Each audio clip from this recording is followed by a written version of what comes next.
Yo, Kirara! Salamat sa pag-click sa upload natin ngayon.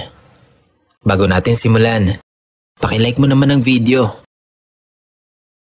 Na-like mo na? Maraming salamat. Simulan na natin.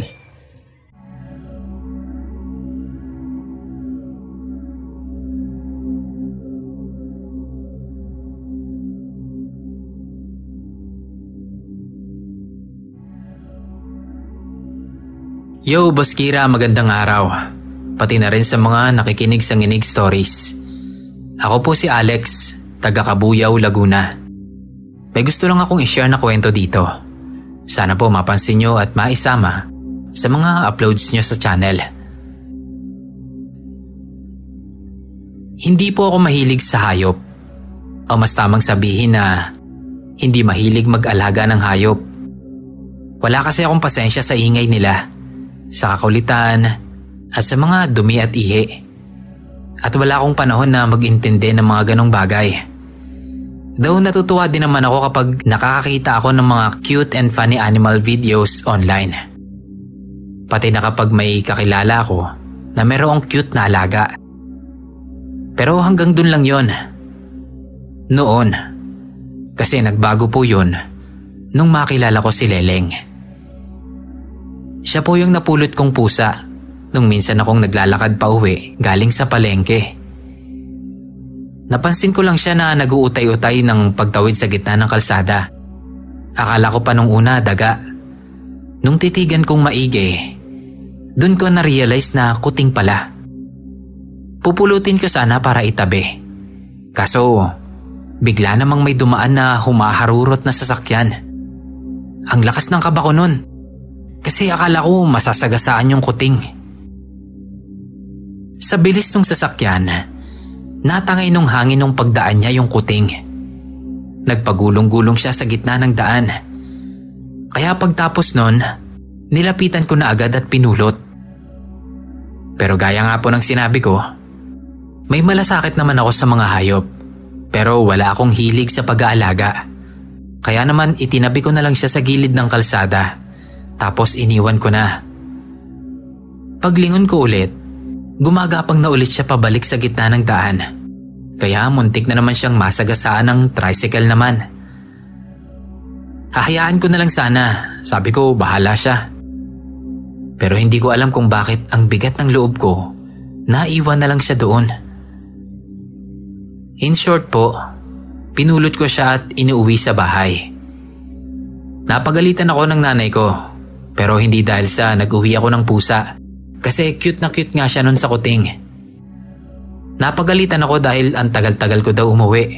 Anong oras na daw hindi pa siya nakakaluto. Malapit lang din kasi sa amin yung palengke. Mga 10 to 15 minutes na lakad. Depende sa bilis mo. Pinaliguan ko agad yung kuting. Kasi sobrang dumi. Leng-leng ang ipinangalan namin sa kanya. Kasi itim siyang pusa. As in, itim na itim yung balahibo niya na parang uling.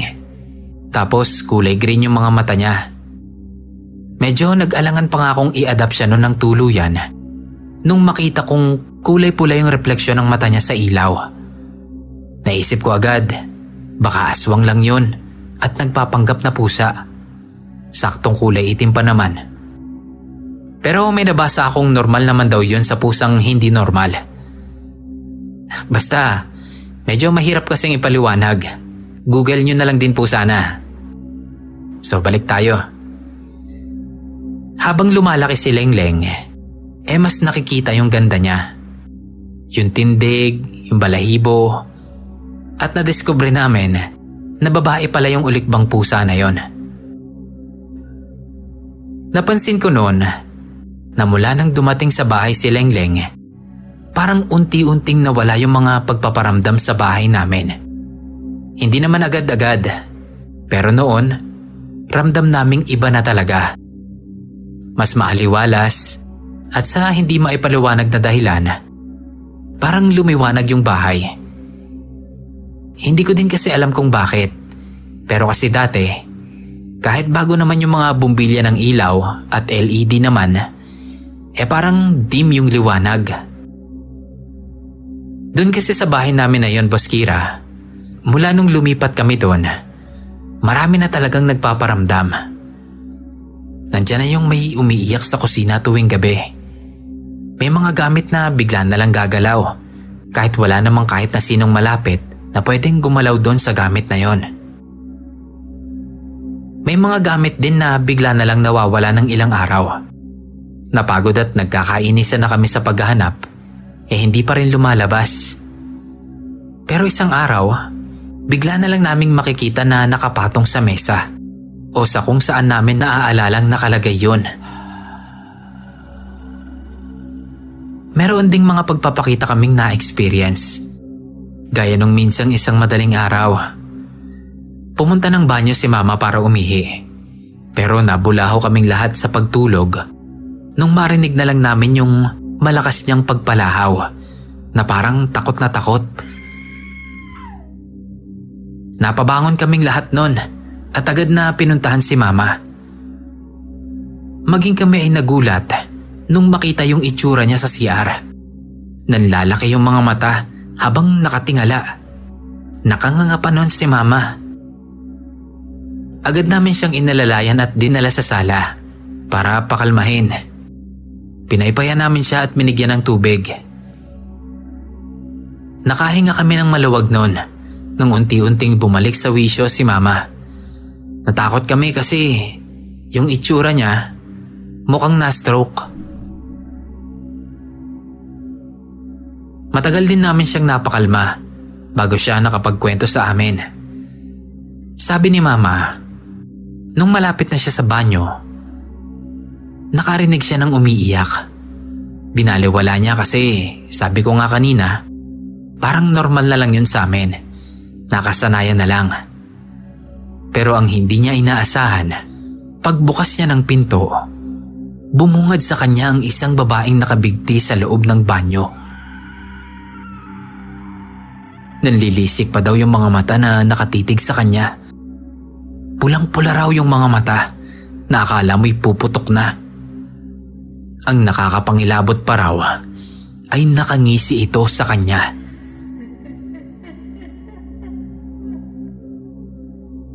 Magmula nun, wala nang nagbabanyo sa amin sa gabi ng mag-isa.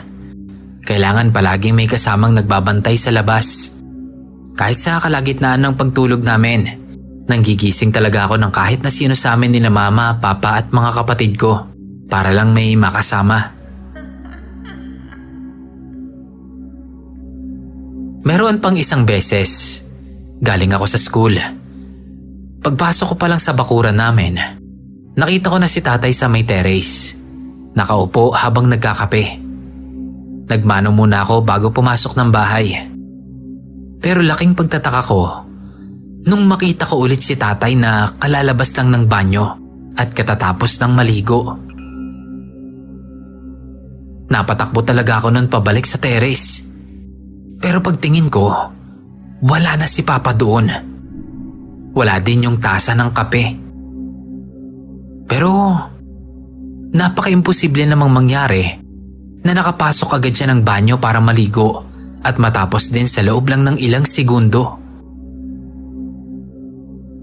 Grabe yung kilabot na naramdaman ko nung mga sandaling yon. Takang-taka sila sa akin noon sa ginawa ko, lalo na si Papa. Kasi hindi pa ako nakapagmano nun sa kanya. Ang hindi niya alam, nakapagmano na ako sa doppelganger niya. Kinilabutan din talaga sila nun nung maikwento ko kung anong nakita ko.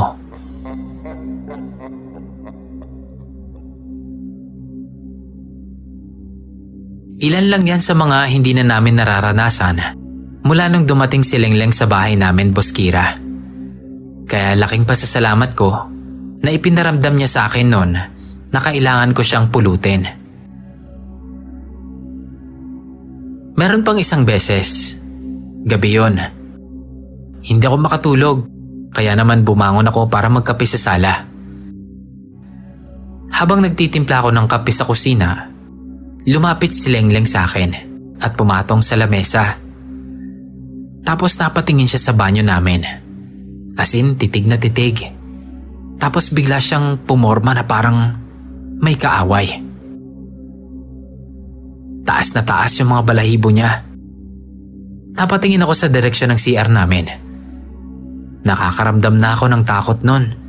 Kasi may nakikita si Lengleng na hindi ko nakikita. Pinilit kong magtapang-tapangan at ituloy ang pagtitimpla ng kape. Pero nung biglang ngumiyaw ng malakas at pagalit si Lengleng, hindi ko na kinaya. Nagbadali na akong pumasok ng kwarto at pinilit na lang matulog.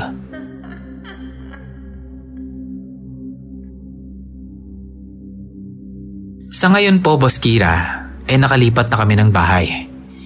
Dito pa rin naman sa Kabuyao, pero ibang bahay at barangay na.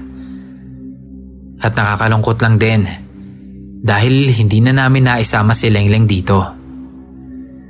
Namatay po siya nung 2 years old na siya. Nagkaroon siya ng miscarriage. Tapos noon, bigla na lang siyang nawalan ng ganang kumain at nanghina. Sinubukan ko lahat ng makakaya ko para mailigtas at mapahaba pa ang buhay ng mahal kong alaga. Pinavet ko siya. In-ultrasound siya kasi baka daw may naiwan pang baby sa loob. Pero wala naman. Binigay ko yung mga gamot na nireseta ng vet. Halos hindi ko siya iwan nun sa higaan niya pag nasa bahay ako. Talagang bantay ko yung oras ng gamot, pagkain at tubig niya. Kundi lang dahil sa work ko sana. Pero pinababantayan ko siya sa mga kapatid ko kapag wala ako. Pero wala pa rin talaga. Siguro hanggang doon na lang talaga yung buhay niya. Isang gabi pag uwi ko, nadatnan kong naghihingalo siya. Pagtabi ko sa kanya, paghimas ko sa katawan niya, doon na siya bumitaw. Bigla siyang umunat ng unat na unat, tapos nangisay. Tapos, wala na. Parang hinintay niya lang talaga akong makauwi bago siya tuluyang umalis. Para siyang nagpaalam lang sa akin. Wala na kaming nagawanan kundi ang umiyak na lang. Sobrang sakit. Hanggang ngayon nga kapag naaalala ko si Lengleng, nalulungkot pa rin talaga ako. Sobrang dami naming memories ng pamilya namin kasama si Lengleng. Lalo na sa bahay namin na yon. Pero hanggang dito na lang po muna, Boss Kira. Sana mapasama yung kwento namin ni Lengleng. Salamat po.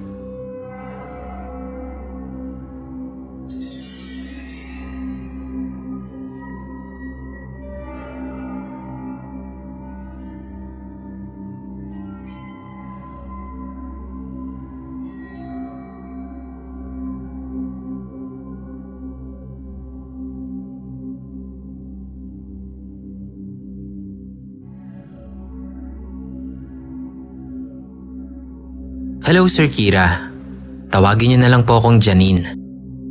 Kwento ko lang po itong karanasan ko. Pandemic po ito, pero dahil sa isang grocery ako nagtatrabaho, ay hindi nahinto ang trabaho ko. Naghigpit lang at iilan lang ang pwedeng pumasok. Anyway, bata pa lang ay lapitin na talaga ako ng pusa at aso sa kalsada. Hindi ko rin ma-explain eh. Pero kahit noong nag-aaral pa ako, ganun na talaga. Kaya nitong nagtatrabaho na ako, bumibili na din ako ng pagkain o treats nila. Naging habit ko na rin na dalhin yung mga tirang pagkain sa bahay na alam kong hindi makakain. Tapos sinahaluan ko ng dog food. Para bago ko pumasok ng trabaho, mapapakain ko na sila. Wala kaming alagang aso dahil ayaw ng parents ko. Kaya natutuwa ako kapag sinasalubong ako ng mga aso at pusa na malapit sa amin at pati na sa trabaho ko. Isang beses, nakita ni Papa yung ginagawa ko. Pinagsabihan niya ako na nagsasayang lang daw ako ng panahon sa ginagawa ko. Imbis na ipahinga ko na lang daw sana yung oras ko kesa sa ipinaghahanda ko ng pagkain yung mga aso sa kalsada. Nung nakita niya yung dog food at cat food na nasa sahig, pinansin din niya. Ba't daw nagsasayang ako ng pera? Mga wala naman silang kwenta. Sinagot ko lang siya na Yung mga tirang pagkain, tinatapon lang naman nila. Mas maiging ipakain ko na lang sa mga aso kaysa talagang masayang lang yung mga yon. Saka pera ko naman yan. Pagkatapos kong sabihin yon, pinagdabugan niya ako ng pinto. Malakas niyang isinara yon, dahilan para magulat ako. Masakit talaga siyang magsalita. Madalas hindi ko nalang pinapansin dahil hahaba lang kapag sinagot ko pa. Si mama din, madalas akong pinagsasabihan na nagsasayang daw ako ng pera imbis na ipangkain nila. Hindi ko lang pinansin kasi masaya ako sa ginagawa ko. Pinaka natutuwa ako dun sa part na kapag papasok na ako, yung mga aso na malapit sa amin, sinasamahan ako hanggang sakayan ng tricycle. Tapos yung malapit naman sa trabaho ko, mga nakaabang kung saan ako bababa. Tapos sasabayan nila akong maglakad papasok sa trabaho. Araw-araw nilang ginagawa yon. Para nila akong hinahatid sundo. Kaya laking pasasalamat ko din sa kanila, lalo kapag closing ako, na madalas mangyari.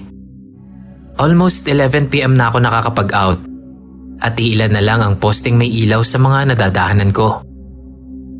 May isang beses pa nga na muntik na akong ma-hold up di kalayuan sa trabaho ko. Wala nang katao-tao nun, kaya hindi ko malaman kung saan nanggaling yung hold-upper na yon. Napansin ko na lang nun na may sumusunod sa akin. Tapos palapit siya ng palapit. Nung malapit na naman kami sa part ng kalsada na wala na namang ilaw, habang papalapit siya, nag-unti-unting umangil yung mga aso sa paligid ko. Nung nagsalita yung lalaki na nasa likod ko ng, "Hold up to." Nagsimulang magtahulan yung mga aso. Akala yata nung lalaki, kaming dalawa yung tinatahulan ng mga aso. Ang hindi niya alam, siya lang ang tinatahulan nila. Mas lalong lumakas yung angil at tahol nila. At yung isa, lumapit pa sa kanya. Doon niya palang na-realize na kasama ko ang mga aso na yon. Kaya unti-unti siyang lumayo habang sinasaway yung mga aso. Nagsimula na akong maglakad ng mabilis hanggang sa makakita ako ng tanod at sumigaw ako ng tulong. Saka ko naman itinuro yung hold-upper na pinapalibutan na ng mga aso. Nung makita niyang nakatawag ako ng tulong, mabilis na siyang tumakbo palayo. Nanghina talaga ang mga tuhod ko nun sa kaba dahil nga sa nangyari na yon. Kaya kinabukasan nun, binilhan ko yung mga aso ng chicken. Pasasalamat ko sa kanila. Akala ko, sa mga ganitong pagkakataon lang nila ako matutulungan. Pero hindi pala. Sa nilalakaran ko papunta sa work, may parte doon na bakanteng lupa. Yata. Hindi ko sure. Pero sa loob nun, puro puno talaga. Parang pinabayaan lang yata yun ng may-ari. Patataas na din kasi yung mga damo. Mahabang kalsada yon. Tapos sa tapat, may mga bahay din naman. At sa tuwing naglalakad kami sa parte na yon ng kalsada, parang laging alerto ang mga asong kasama ko. Kaya kapag nandun talaga, kahit gaano pa kasakit ang binti ko sa maghapong pagtayo sa trabaho, ay binibilisan ko talaga ang lakad. Minsan napapahinto pa yung mga aso sa paglalakad. Tapos binabalikan ko rin naman sila para hindi ko sila maiwan. Pero yung gabing yon, yun talaga ang pinakakakaiba. Malayo pa lang, kita ko na yung mga pulang mata doon sa loob ng property. Pero dahil kasama ko naman yung mga aso, nilakasan ko na lang ang loob ko. Nagkunwari akong hindi yun nakita. Pero alam ko, at dama ko na nakatingin yung matang yun sa akin.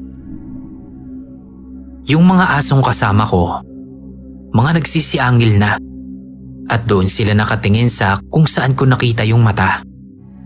Hindi ko na nilingon yun. Bahagya ko na lang itinulak yung mga aso para magpatuloy na sila sa paglalakad.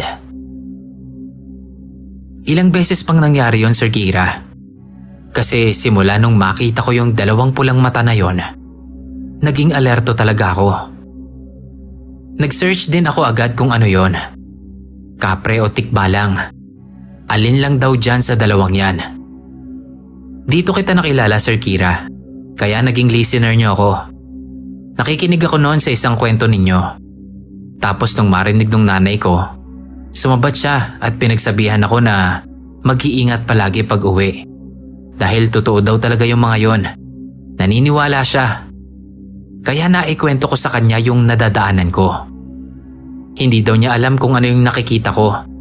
Pero kapag daw ganon, wag akong magpapahalata na nakikita ko sila. Dahil kung type daw ako nun, mas lalo akong matitipuhan kapag nalaman nila na nakikita ko sila. Bigla akong natakot nun. Kung may ibang way lang sana talaga, sa iba ako dadaan. Kaso yun lang kasi yung daan ko. Wala pa naman din akong nakakasabay dahil sa iba naman yung way ng mga katrabaho ko. Kaya wala talagang choice. Buti na lang talaga at hindi ako iniiwan ng mga aso hanggat hindi ako nakakasakay. Na-extend ang kontrata ko noon. At kung hindi ko lang kailangang makakain, aayawan ko na sana yung extension eh. Buong kontrata ko noon, Sir Kira, may dala akong asin. Yun lang kasi yung nabasa ko sa internet na pwedeng pangtaboy sa kanila kung sakali. Hindi ko alam kung totoo. Pero ang mahalaga, may dala ako kung sakali mang may mangyari.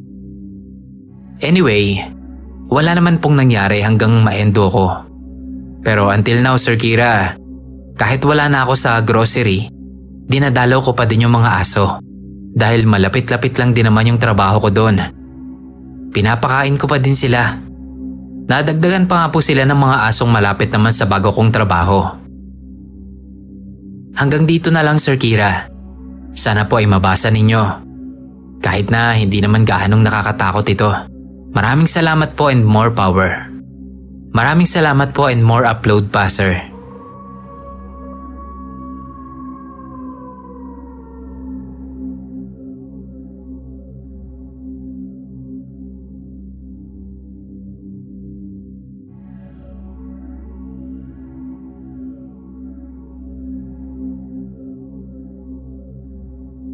Hi Sir Kira, kumusta po? Tawagin niyo na lang po akong Momo. Naniniwala ba kayo sa sumpa? Sa totoo lang po, ako hindi. Pero parang isa ako sa nadamay sa sumpa ng isang nurse 2 years ago. May alaga akong pusa. Chiki ang pangalan niya. Hindi talaga ako mahilig sa pusa. Pero etong pusa po na to, rescue ko na lang. Nung minsan isang gabi na pauwi ako. May bagyo po kasi nun at sobrang lakas ng ulan. Unfortunately, nanakaw sa office yung payong nadala ko. So kada hihina yung ulan, sumusugod ako. At kapag lalakas naman, titigil muna ako sa isang tabi para magpatila. Doon ko po nakilala si Chiki.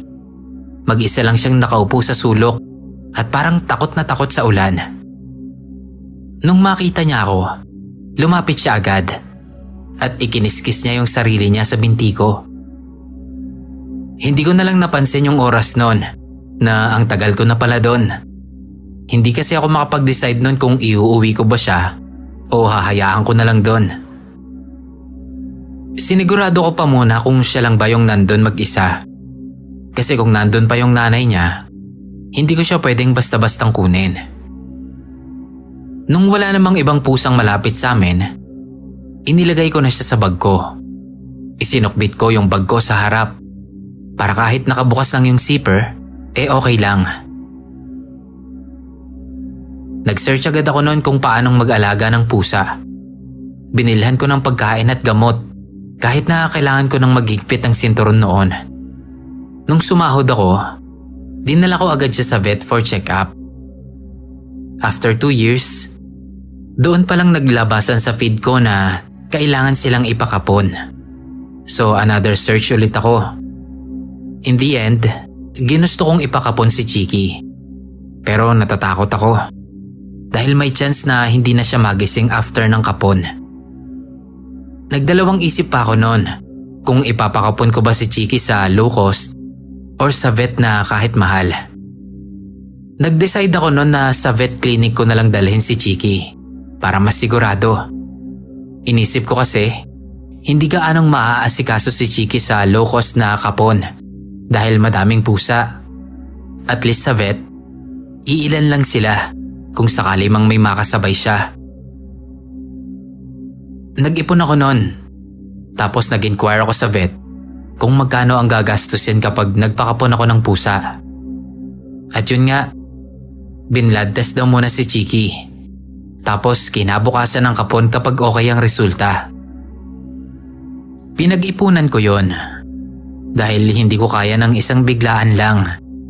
Nung may budget na ako, nagpunta ako agad sa clinic para magpa-blood test.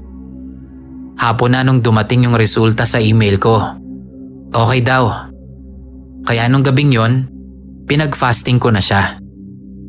Kinabukasan, nag-aantay na lang kami ni Chiki na matawag. Habang naghihintay, si Doc at yung assistant niya ay nasa loob ng operating room. Aso yung patient nila sa loob na mukhang kinakapon din. At habang nag-oopera sila, medyo malakas ang usapan nila sa loob. Dinig namin dahil maliit lang naman ang clinic na yon. At kahoy lang din ang divider ng mga rooms nila. Nasa harap lang kami mismo ng operating room nila. Nagkukwentuhan sila doon. Turns out na yung assistant nurse ay in training pa lang o OJT. Not sure. Pero madami na siyang pinanggalingang clinic. Kinukwento niya na ayaw siyang pahawakin ng doktor ng pasyente. Kasi yung mga nahahawakan niya ay namamatay daw in the end. Makailang beses daw yon. Kaya yung huling clinic na napuntahan niya ay pinag-assist lang siya sa office ng vet. Tapos itong si doktora, bilang ayaw naman siguro niyang maging negative, tinawanan niya at sinabing grabe naman yon. I mean, kahit ako nung marinig ko yon, grabe naman yun din ako. Na-comment ko sa loob-loob ko. Dahil ang sabi pa daw ng isang doktor sa kanya ay may sumpa daw ata siya. Kaya nagkakandamata yung mga pasyente nilang hayop kapag nahahawakan niya. Kahit ganun yung kwentuhan nila, parang very light lang naman ang kwento. At mukhang hindi sineseryoso ng nurse. Biniro pa nga siya ng isang assistant na nakikinig din pala sa kwentuhan nila sa loob. Na baka daw talagang may sumpa siya. Baka ayaw ng parents mo yung course mo. Tapos sumagot naman si nurse. Ayaw nga nila te. Pero grabe naman kung isusumpa nila ako. Tapos nagtawanan na sila. Sa totoo lang, sa loob-loob ko, parang gusto ko munang mag-back out at bumalik na lang sa ibang araw kapag wala na yung nurse na yon. Since temporary lang naman siya doon. Kaso, nahihiya din naman akong mag-back out para lang sa dahilan na yon. Pero sana pala, nag-back out na lang talaga ako. Kasi 3 araw lang ang makalipas, biglang namatay si Chiki. Walang sign ng kahit ano. Pag-uwi namin nung araw na kinapon siya, kinagabihan lang nun, malakas na siyang kumain at magtubig. Vitamins lang ang pinapainom ko dahil mas pinili kong injectable ang antibiotic niya. Nabantayan ko siyang maghapon kinabukasan dahil off ko yun. At masigla talaga siya nun. Kumain pa siya ng gabi. Nakawiwi at nakapoop pa siya. Pero kinabukasan paggising ko, yung akala kong natutulog lang si Chiki ay wala na pala. Alam ko namang masamang manisi. Pero hindi ko mapigilang sisihin yung assistant nurse na yon. Yung nurse na may sumpa. Sa sobrang inis ko, nag-message ako doon sa doktora ni Chiki at in-update ko siya. Sinabi ko sa kanyang huwag niya nang pahahawakin ng buhay yung assistant niya na yon. Dahil mukhang may sumpa nga talaga siya. Maawa ka ko siya sa mga hayop. Wala na akong pakinon kung makaapekto yun sa karir ng nurse na yon. Ang mahalaga sa akin, maging aware yung clinic na mapapasukan pa niya at ang buhay ng hayop. Actually, nagdadalawang isip din ako ngayon kung sasabihin ko kung saan yung lugar. Pero kasi, sa iba-ibang lugar din naman napupunta yung nurse na yon. So siguro, kahit sabihin ko, baka hindi din naman po makatulong. Hanggang dito na lang, Sir Kira. Maraming salamat po. God bless.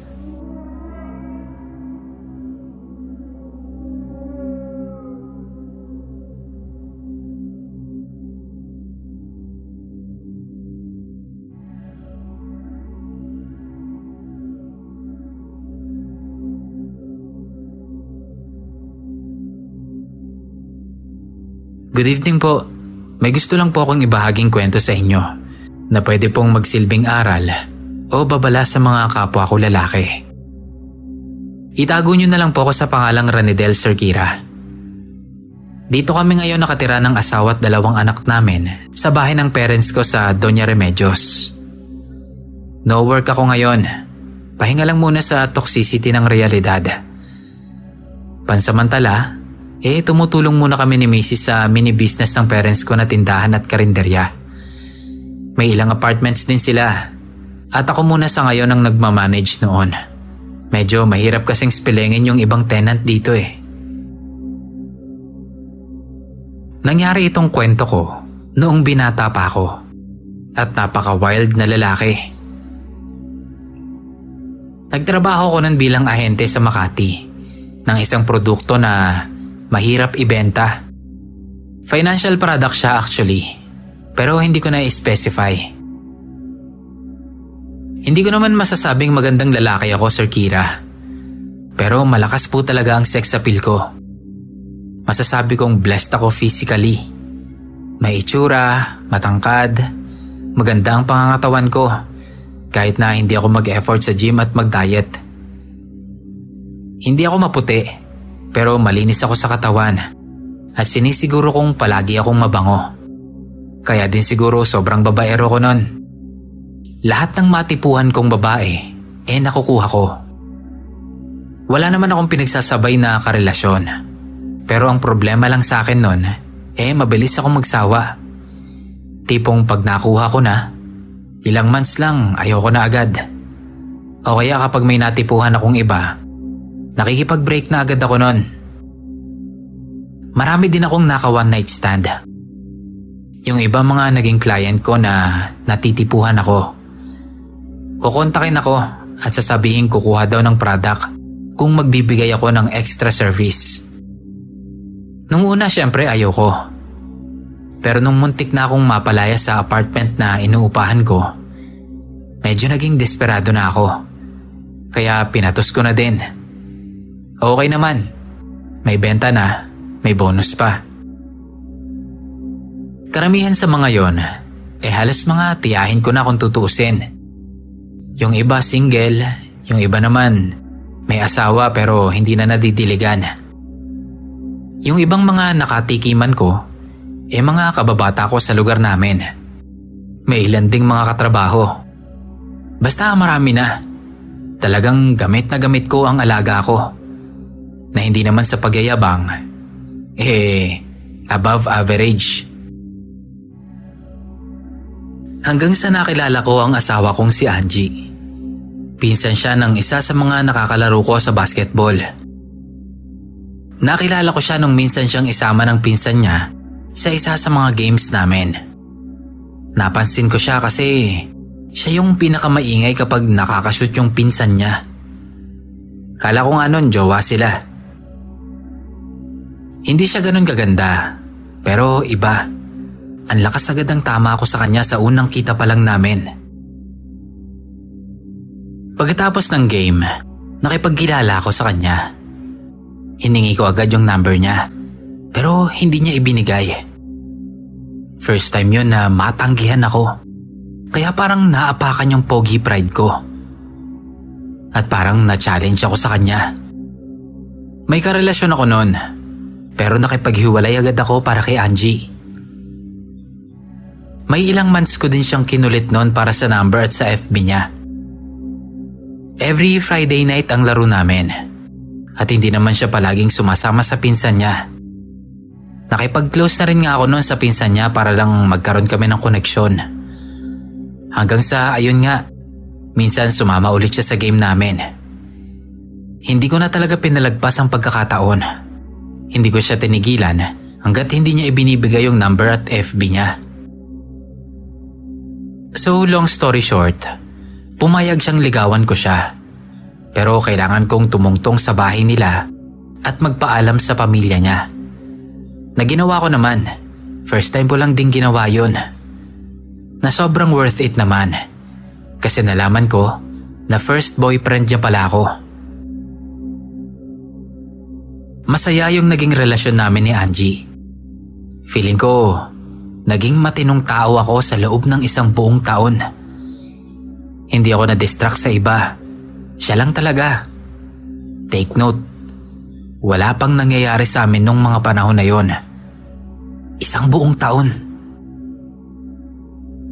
Nung mag-celebrate kami ng first anniversary namin, sinubukan ko ng pitasin ang bulaklak ni Angie. Sabik na kasi ako noon na makuha yon. Todo effort ako noon. Akyat kami ng Baguio. 2 days, 1 night kami doon. Pasyal-pasyal, kain dito, kain doon. Hanggang sa dumating na yung pinakahihintay kong oras. Nag-check-in kami sa hotel na ibinook ko. Kumain, naligo.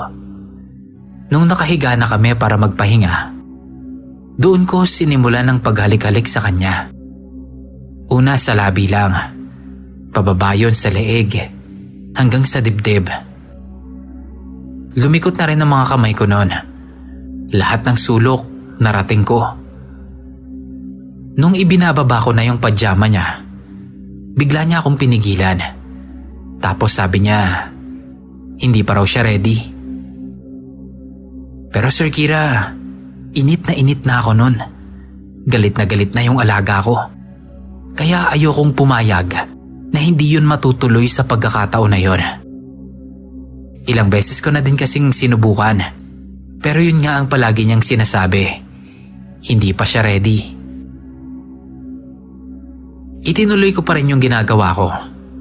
Pero ayaw niyang alisin yung mga kamay niya sa pagkakahawak sa pang-ibaba niya.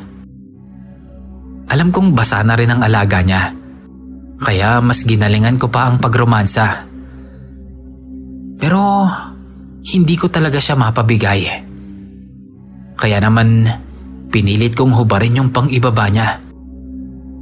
Ang lakas ng kabog ng dibdib ko noon. Sa wakas, matitikman ko na rin si Angie. Pero bigla siyang bumangon at sinampal niya ako. Pareho kaming nagulat noon sa ginawa niya. Kinausap niya ako ng mahinahon na hindi pa siya handang ibigay sa akin ang sarili niya. Masyado pa daw maaga. Hindi pa kami sigurado sa isa't isa. Sabi ko, paano natin malalaman kung hindi natin susubukan? Palagi mo na lang akong tinatanggihan. Mahal mo ba talaga ako? Pero ang sabi niya lang, mahal kita. Pero nangako ko sa sarili ko na hindi ko ibibigay ang sarili ko sa isang lalaki hanggat hindi niya ako pinakakasalan. Ikaw pa lang ang unang boyfriend ko. Kung gusto mo, kung sigurado ka na talaga sa akin, pakasalan mo ko. Masaya akong ibibigay ang sarili ko sa'yo. Natahimik ako noon, Sir Kira. Kasal? Wala pa sa isip ko yun noong mga panahon na yon. Ni hindi pa nga stable ang income ko noon eh. Magdadagdag pa ako ng responsibilidad. Gusto ko lang namang iparamdam sa kanya yung nagbabaga at naghuhumindig kong pagmamahal. At yung sarap ng pagsasama namin. So ayun, bokya. Umuwi kami noon na malungkot si Junior. Pero aaminin ko na mula noon, parang nawalan ako ng gana sa kanya. Nalamig ako sa pakikitungo ko kay Angie. Hindi na rin ako madalas na dumadalaw sa kanila. Hindi na rin ako ganun ka-attentive sa mga messages at tawag niya sa akin. Ramdam ko naman na mahal ako ni Angie at mahal ko din naman siya. Pero hindi pa ako handang sugalan yung paninindigan niyang kasal muna bago ano. At dahil nga sobrang sakit sa puso nung nangyari nung Baguio date namin ni Angie, naisipan kong tawagan yung isang client ko na madalas na rin kumukuha ng extra service sa akin. Sa kanya ko ibinuhos ang lahat ng ligob ko. Yun yung unang beses na nagtaksil ako kay Angie. Maraming beses pang naulit yun. Hindi lang sa iisang babae. Iba-iba. Kung sinong pwede o kung sinong makontak o kumontak sa akin, go ako. Walang kaalam-alam nun si Angie sa mga ginagawa kong pagpaparaos sa iba sa tuwing tinatanggihan niya ako. Hanggang isang araw, nagising akong masakit ang ari ko.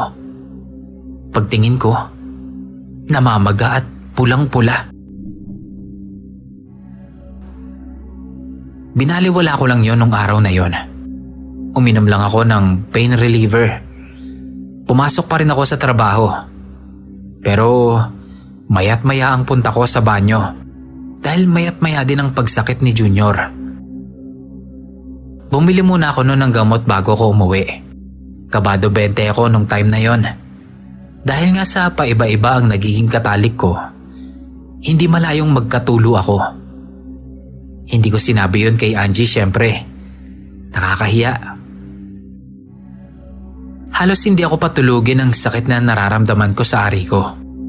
Mayat maya siyang kumikirot at parang sobrang init niya. Para bang may mga langgam na gumagapang sa loob.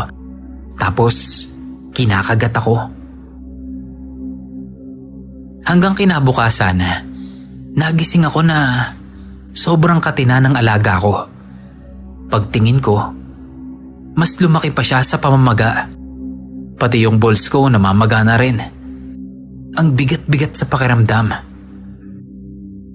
Hindi ako halos makatayo nun sa bigat.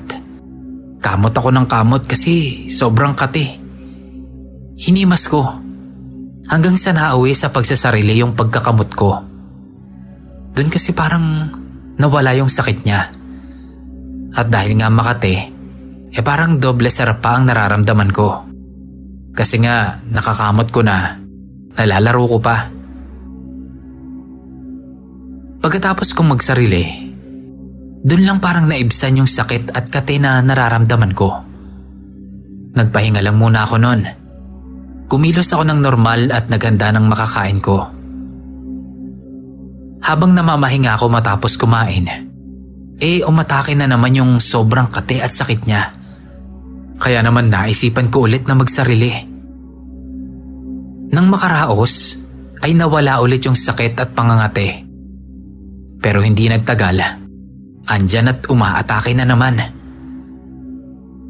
Sa tuwing aatake ang sakit at pangangate, ay nagsasarili lang ulit ako para lang maibsan yung nararamdaman ko. Pero sobra akong nanghina dahil doon. Humahapdi na rin ang ari ko dahil may mga tumubong bukol-bukol na may lamang tubig. At sobrang hapdi nun kapag pumuputok dahil na rin sa pagsasarili ko. Alam kong hindi na normal ang nangyayari sa akin. Gusto kong humingi ng saklolo sa parents ko. Pero nahihiya naman ako sa kalagayan ko. Naisipan kong sagutin na ang mga tawag ni Angie. Pero wala akong lakas ng loob at natatakot akong malaman niya ang lahat ng mga katarantaduhan at kababuyang ginagawa ko. Kaya naman tiniis ko na lang yung sakit na nararamdaman ko hanggang sa makakaya ko. Hanggang sa nawalan na lang ako ng malay. Hindi ko alam kung anong tawag doon. Pero nagkaroon ako ng panaginip o pangitain na atayon. Nasa isang madilim na lugar ako. Nakahiga at walang kahit anong saplot. Maya-maya, may isang babae ang bigla na lang pumatong sa akin. Madilim yung mukha niya, kaya hindi ko siya makilala. Pero parang pamilyar yung katawan. Pinapaligaya niya ang sarili niya gamit ang alaga ko. Tawa lang siya ng tawa habang sinasabing, "Akin ka lang, akin ka lang, akin ka lang." Takot na takot ako nun kasi nakikita ko ang sarili ko na unti-unting natutuyot.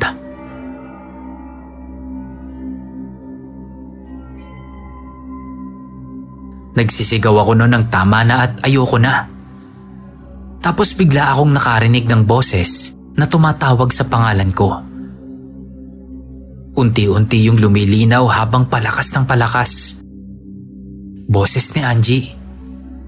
Doon ako natauhan.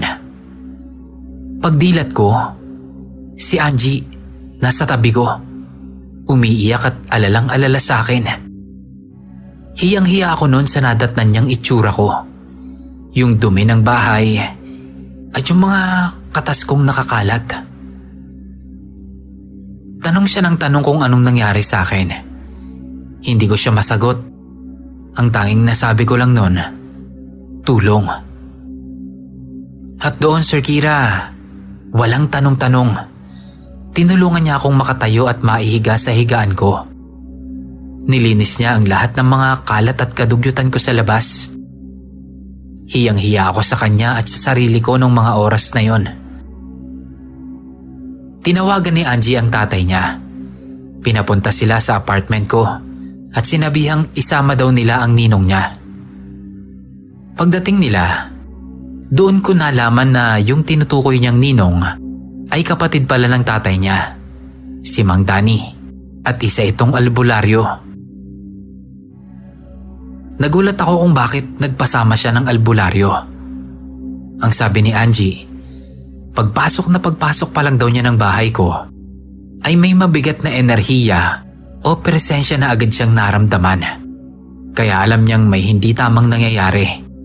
Lalo pa nung makita niya yung kalagayan ko. Pinalabas muna ni Mang Danny si Angie at ang parents niya. At sa kanya ay sinara yung pinto ng kwarto ko. Saka siya nagsindi ng kandila at nag-orasyon. Pinahubad ni Mang Danny yung shorts ko. Medyo nag-aalangan pa ako kasi nakakailang yun. Pareho kaming lalaki eh. Nilagyan niya ng langis yung kamay niya at sa kanya dinasalan. Hinawakan niya ang ari ko gamit yung kamay na may langis. Kasabay ng pabulong na dasal niya na hindi ko nadidinig. Maya-maya pa, bigla na lang tumindig si Junior. Napaliyad talaga ako noon kasi sobrang sakit. Yun na din yung huling naaalala ko noon. Kasi nawalan na pala ulit ako ng malay.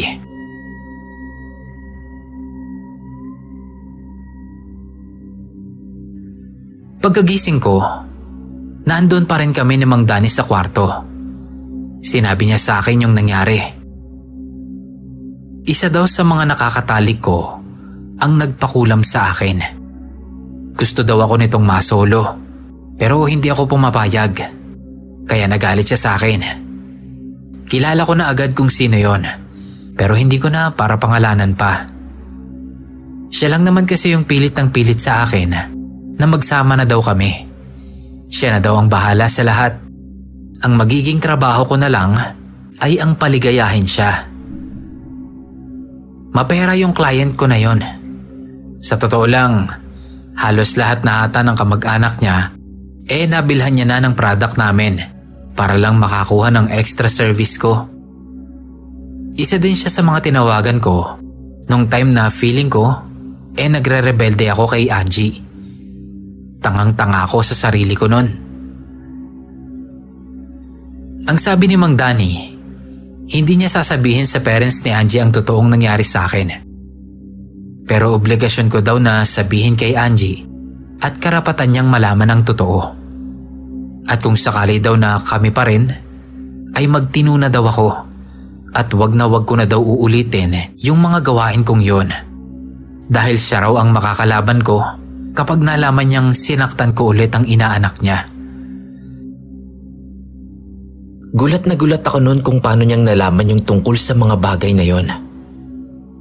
Natakot din ako kasi syempre, naalaman niyang niluloko ko yung inaanak niya. Pero wala na akong magagawa. Nandun na yun eh. At saka, siya yung tumulong sa akin na mapagaling ako. Sir Kira, nung araw na yon, sabi ko, bahala na. Basta haaminin ko na lahat kay Angie. Kung hiwalayan niya man ako, deserve ko naman yon. Pero hindi niya ginawa yon, Sir Kira. Naiintindihan niya raw na mahirap talagang ipaintindi sa iba ang paninindigan niya. Pero hindi daw niya babaguhin yon. Yun pa rin ang stand niya. Bahala na daw ako kung gusto ko pa rin ituloy ang relasyon namin o humanap na lang ako ng iba na walang paninindigan na kagaya ng sa kanya. Doon ako humanga ng husto kay Angie, Sir Kira. Hindi niya ako hinusgahan. Tinanggap niya pa rin ako at pinatawad sa mga katarantaduhan ko.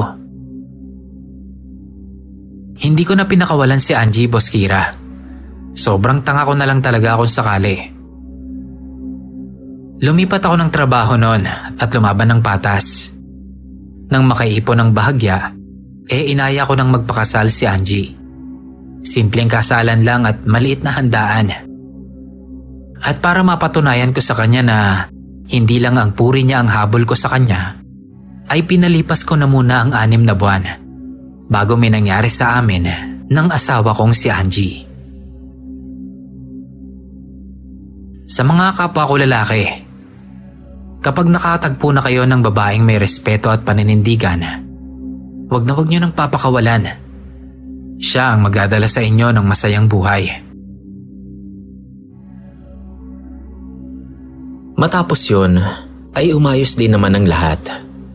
Bumalik na sa dating laki yung alaga ko. Actually, parang mas lumaki pa nga. Pero ngayon, exclusive na lang to para sa asawa ko. Hanggang dito na lang ang kwento ko, Sir Kira. Ikaw na pong bahala at pasensya na kung napahaba tapos magulo. Salamat po.